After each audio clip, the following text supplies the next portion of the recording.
Well, the priest accused of breaking the law for praying outside of an abortion clinic in the UK says that he was proud to be a voice for the unborn. Father Sean Gough was charged with intimidating the users of a closed abortion clinic by standing nearby with a sign that read, "Praying for free speech." He faced a second charge related to an Unborn Lives Matter sticker on his parked car. Father Gough has since been cleared of all charges. And joining us tonight with more of his story is Father Sean Gough. Father, great to be with you. And we're so happy to learn that the charges were dropped against you last week. That said, walk us through this ordeal and tell us what exactly happened to you.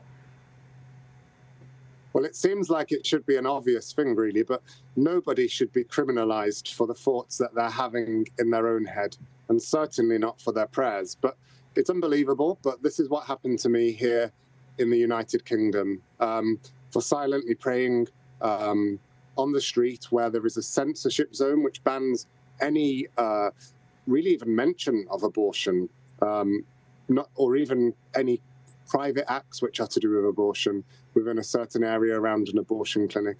So I was not arrested, but I was interrogated by the police. I was charged for 4 counts of just simply for praying.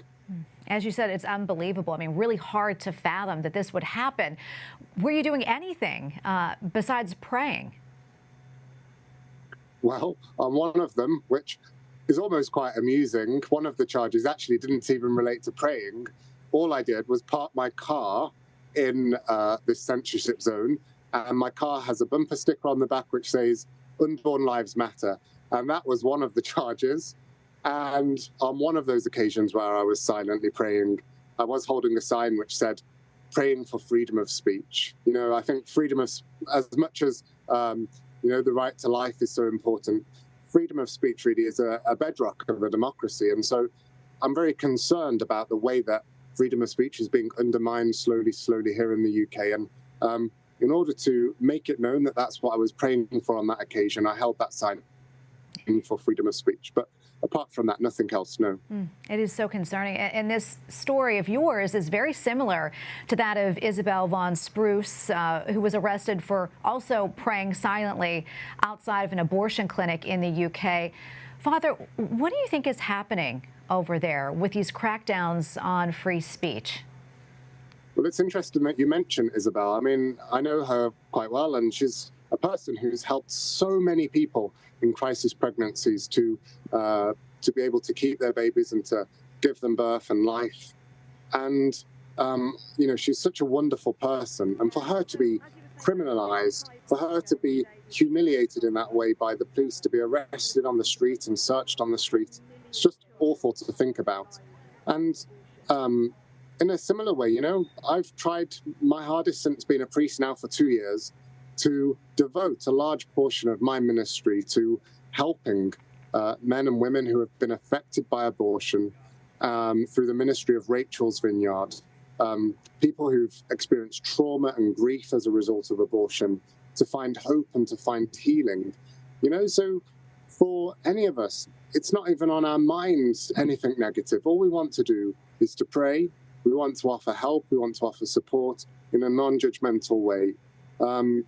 As for what's going on in the country, I wouldn't be able to say, but it's worrying. It's quite scary, really, that thought crimes are now quite a real thing in the UK. Really quickly, before we let you go, what are your next steps? Well, actually, right now, I'm at the 40 Days for Life vigil right now, which is being held just outside the censorship zone. So I'm very happy to be able to say that I'm about to go and join that prayer vigil.